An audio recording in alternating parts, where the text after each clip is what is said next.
नमस्कार, मी नितीन. आपण पाहत आहात वायझर इंडिया टीव्ही आणि आता पाहूया आजची महत्त्वाची बातमी. लोकसभेत राष्ट्रवादीच्या अर्थसंकल्पीय अभिभाषणाच्या धन्यवाद प्रस्तावावरील चर्चेत राष्ट्रवादी काँग्रेसच्या वतीनं सातारचे खासदार श्रीनिवास पाटील यांनी सहभाग घेतला. यावेळी शेतकरी आंदोलन, ऑनलाईन शिक्षण प्रणालीबाबत मुद्दे उपस्थित करून मराठीला शास्त्रीय भाषेचा दर्जा द्यावा, सातारा सैनिक स्कूलचे प्रलंबित प्रश्न सोडवावेत अशी मागणी केली. संसदेतील भाषणात काय म्हणाले खासदार श्रीनिवास पाटील, पाहुयात. महामहिम राष्ट्रपति जी का जो अर्थसंकल्पीय अधिवेशन भाषण हुआ, हालांकि सब विपक्षों ने बायकॉट की वजह से हम हाजिर नहीं थे, लेकिन जो भी लिखित हुआ भाषण हमने पढ़ा उसके संबंध में मैं बोलूँगा. ये अधिवेशन दो विपत्ति के बाद में शुरू हुआ है. हालांकि दिल्ली के बॉर्डर पे किसान ठंड में पहले बैठा हुआ करते थे, कई सुविधा नहीं थी, उसमें बारिश हुआ और उसकी वजह से 26 जनवरी को जो निर्णय लिया गया, किसी वजह से इसके पहले ही अगर सत्ता पक्ष चाहता तो उधर जाकर थोड़ी भी बात करके इसका कोई तो भी निर्णय लिया हो सकता था. मुझे याद है बचपन में आदरणीय यशवंतराव चौहान जी जो गृह मंत्री थे, त्रिशूल लेके नंगे साधु का एक मोर्चा पार्लियामेंट में आया था, तो चौहान साहब उधर जाकर उनके सामने बैठकर उन्होंने हाथ जोड़ के उन्होंने कहा कि आप साधुओं संतों का काम समाज को शिक्षा देने का है. अगर किसी वजह से आपको अन्याय हुआ है तो मुझे बताइए, मैं शायद इसके बारे में सभागृह में कुछ बात करके कुछ निकालूंगा. मोर्चा खत्म हुआ. 60 दिन अगर मन में होता सरकार के तो कुछ नहीं करते. आज मुझे ये आनंद हुआ है कि 5-6 दिन चलने के बाद अभी इस पे चर्चा हो रही है, होने वाली है, उसका आश्वासन भी है. लेकिन महामहिम राष्ट्रपति के भाषण में पहले चर्चा हो और बाद में अगर समय मिले और आप चाहे दोनों पक्ष तो इस पे बात हो सकती है. जो अन्नदाता है वो 60 दिन 70 दिन उधर भूखा है, काश्तकारी नहीं हो रही है. अनाज के और सब्जी के दाम दुगुना मिलने वाला चाहिए 2022 तक, ये भी आपकी एक घोषणा है.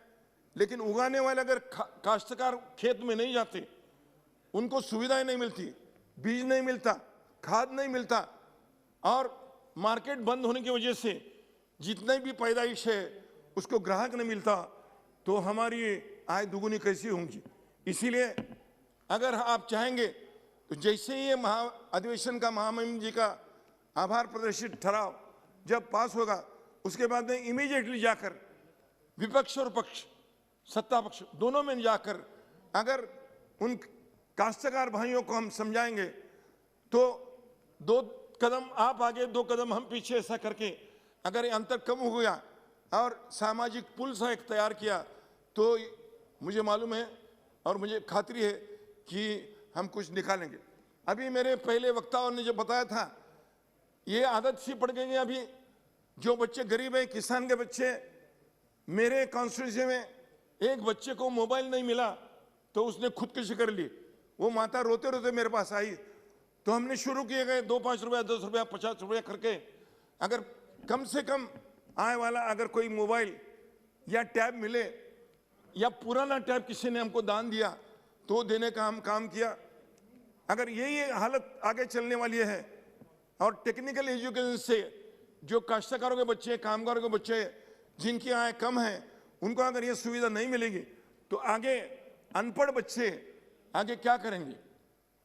परसों मुझे एक सैनिक मिला जिसकी सेवा 17 साल की हो गई है और अभी वो शायद 2-3 महीने में निवृत्त होने वाला है.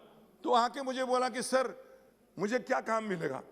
तो मैंने बोला कि आप 37 साल की उम्र में वो किसान निवृत्त होने वाला है, आगे उसकी जिंदगी कम से कम 80 साल तक है, वो क्या करे. कोरोना की वजह से सबकी अपॉर्चुनिटीज गई है, काम नहीं मिल रहा है. जिनको पैरामेडिक्स में और इस कोरोना की महामारी में काम दिया है उनका भी काम अभी चला जाएगा।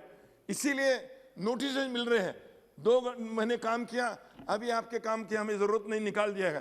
तो एक कोई ऐसी आरोग्य की व्यवस्था पूरे भारत में हो कि जिसकी वजह से जिन्होंने इस कठिन समय में काम किया है उन कामगारों को, हालांकि हमने अगर कोई इरादे के साथ बता दिया कि आपकी नौकरी रहेगी और आपको नहीं कोई संधि मिलेगी, तो ऐसे काम करने वाले जो लोग हैं, ऐसा हुआ कि किसी वजह से जब 50 लाख 10 लाख की हानि अगर हुई तो मिल जाएगा। इसीलिए कई लोग सोचे कि नहीं तो बाहर मरने के, भूखे मरने के बजाय उधर जाके कुछ हो जाए तो हो जाए। इसीलिए मैं चाहता हूं कि सरकार कोई ऐसी कदम उठाए कि जिसकी वजह से जिनको नौकरी जाने वाली उनको कुछ मिले।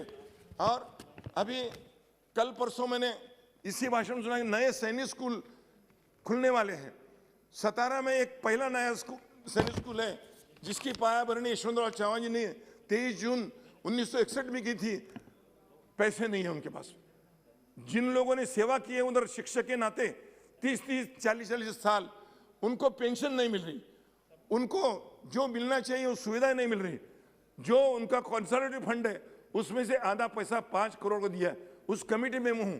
10 बार भारत सरकार लिखने के बाद में ये डिफेंस डिपार्टमेंट का नहीं है, ये सोसाइटी का है, डिफेंस सोसाइटी का। ऐसे करके उनका पैसा मिल नहीं रहा। नए स्कूल खोलने वाले, कल से महिलाएं बच्चियों के लिए भी उस स्कूल में एडमिशन मिल रही है। अगर नया स्कूल खोलने वाले तो मेरे सातारा जिले में कहीं नया स्कूल हुआ है और जो स्कूल वहाँ चल रही है उसकी जो आर्थिक समस्या है वो समस्या ध्यान में लेते हुए उनके लिए कुछ प्रयास होकर, जिनके पैसे मिले नहीं हैं उनको अगर पैसे मिले तो वो लोग भी आराम से अपनी जिंदगी गुजारेंगे। हालांकि आगे चलकर हमारे लोगों ने अब तक देखा है विद्युतीकरण हमारे समस्या बड़ी है। पूना से लोंडा तक दुगुनी लाइन एक चल रही है, उसका विद्युतीकरण। और सबसे बड़ी बात है कि जिनकी जमीनें ब्रिटिश कॉलोनी में ले ली है ऐसा बोल रहे हैं लेकिन रिकॉर्ड नहीं है, तो भारत सरकार कुछ और पैसे देके पुराने रिकॉर्ड लेकर अगर हमें सहूलियत देकर कुछ काम करे तो ये हो सकता है। नहीं तो 4 साल पहले शुरू हुई स्कीम और 10 साल चलेगी और हमारा जो काम करने का तरीका है उसके लोग बाध्य रहेंगे। मराठी जो मातृभाषा हमारी है सबकी, उसको एक शास्त्रीय भाषा के रूप में हम सब चाहते हैं।